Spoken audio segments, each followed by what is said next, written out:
Na aula passada, nós falamos que o livro de Daniel foi escrito em meio à tragédia do cativeiro da Babilônia. Você se lembra? Um cativeiro que durou 70 anos e levou os judeus da terra de Judá para o território babilônico.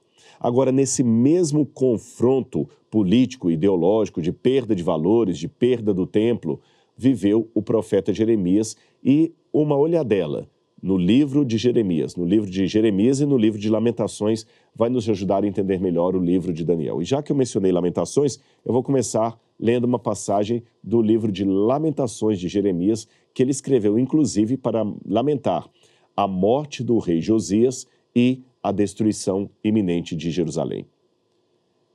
No ano 587, quando o templo foi destruído, em Lamentações capítulo 1, versículos 1 a 3, é dito: como está deserta a cidade, antes tão cheia de gente. Como se parece com uma viúva, a que antes era grandiosa entre as nações. A que era princesa das províncias, agora tornou-se uma escrava. Chora amargamente à noite, as lágrimas rolam por seu rosto. De todos os seus amantes, nenhum a consola. Todos os seus amigos a traíram, tornaram-se seus inimigos. Em aflição e sob trabalhos forçados, Judá foi levado ao exílio. Vive entre as nações sem encontrar repouso. Todos os que a perseguiram a capturaram em meio ao seu desespero. Lamentações capítulo 1, versículos 1 a 3. Você percebeu bem o que está dito aqui nessa passagem da Bíblia Sagrada? Nós temos aqui exatamente um quadro poético do sentimento de dor que os judeus enfrentavam ao ver o templo sendo destruído. Agora, faça o seguinte, vamos com a nossa mente fazer uma viagem imaginária até o passado. Ano 587 a.C. Era a segunda vez que os babilônios vieram, porque eles tiveram, a terceira vez que eles vieram, porque eles tiveram 3 incursões sobre Jerusalém. 3 incursões. Uma em 606 ou 605 a.C., outra em 597, outra em 587 ou 586, quando a cidade e o templo são destruídos. É esse recorte que nos interessa agora. É justamente nesse período que Jeremias escreve esse trecho da lamentação que eu acabei de ler para você. Então vamos voltar no passado agora mentalmente. Imagine-se ali andando nas ruas de Jerusalém destruídas, o templo ainda em chamas, algumas pessoas tentando recolher alguma coisa que sobrou, olhando aquele monumento sagrado que você, quem sabe, cresceu como um judeu da época, vendo os sacrifícios sendo realizados ali. Você indo com seu pai para assistir uma festa do Yom Kippur ou do Pessah ali no templo, e agora tudo em chamas. Muitos já tinham sido levados cativos, prisioneiros para a Babilônia. A gente sabia que a irmã fulana, a dona fulana, que era nossa vizinha, estava constantemente chorando porque os seus 4 filhos jovens foram levados para a Babilônia e o seu marido foi morto pelos exércitos de Nabucodonosor. Tudo é tristeza. Não há mais motivo para se alegrar. Lembra do Salmo 137, a canção dos exilados que diziam: às margens do rio da Babilônia nós nos assentávamos e chorávamos lembrando-nos de Sião. As pessoas que lá estavam pediam para eles: vocês são judeus? Cantem uma canção da terra de vocês. E eles respondiam: como nós podemos cantar a canção de Jerusalém em terra estranha? Nosso coração está de luto. E assim estava também o coração do profeta Jeremias. Se você olhar bem o livro de Jeremias, o contexto dele ajuda a entender bem o dilema social e político daquela época. No capítulo 7 de Jeremias, nós temos o primeiro discurso que ele faz no templo. Esse discurso foi escrito, composto ou proferido por volta de 609 a.C., portanto, antes da primeira investida de Nabucodonosor contra Jerusalém. Nessa época, o povo estava dividido entre 2 ou 3 partidos. Uns que eram pró-Egito, outros que eram pró-Babilônia e outros que eram pró-Síria. Os do Egito queriam aceitar a vassalagem do Egito sob o domínio do faraó Neco, o faraó que matou Josias. Os que eram a favor da Babilônia estavam encantados com esse novo reino que estava surgindo. Os que eram a favor da Assíria estavam incentivados por Manassés e também por Amon, que o antecedeu, que abrisse uma porta para a política pró-síria e insistisse que todos os cultos pagãos praticados em Judá também fossem correspondentes aos cultos da Síria. Eu vou explicar isso para você, você vai entender melhor.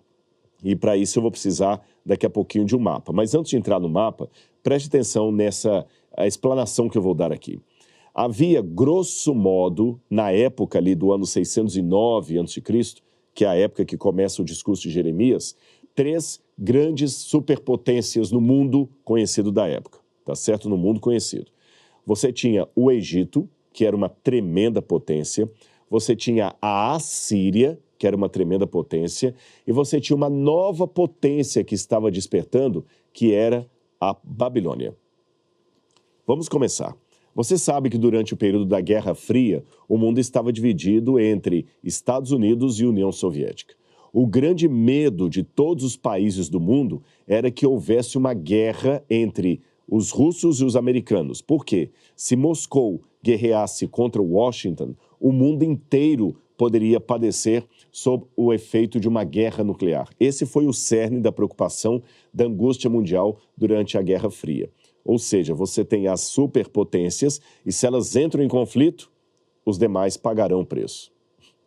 Fazendo uma paródia disso, é como aquele provérbio que diz: olha, eu não sei se no mar é a pedra que bate na água ou é a água que bate na pedra, mas de uma coisa eu tenho certeza, cada vez que isso acontece, é o siri que leva a bronca, é o siri que leva a pior.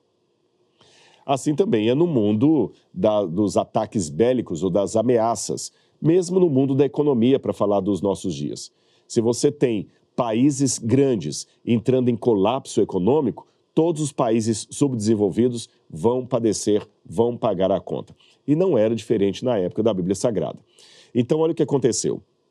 Houve um período em que a Assíria, poderosa Assíria, vou falar mais sobre ela durante a aula de hoje, a Assíria conquistou o próprio Egito. O Egito virou um vassalo da Assíria. Porém, o faraó Neco, que era um grande guerreiro, ele conseguiu arregimentar um exército e não só libertou o Egito da Assíria, como ainda pretendeu mais, pretendeu vingança. Neco foi guerrear contra a Assíria para derrotá-la.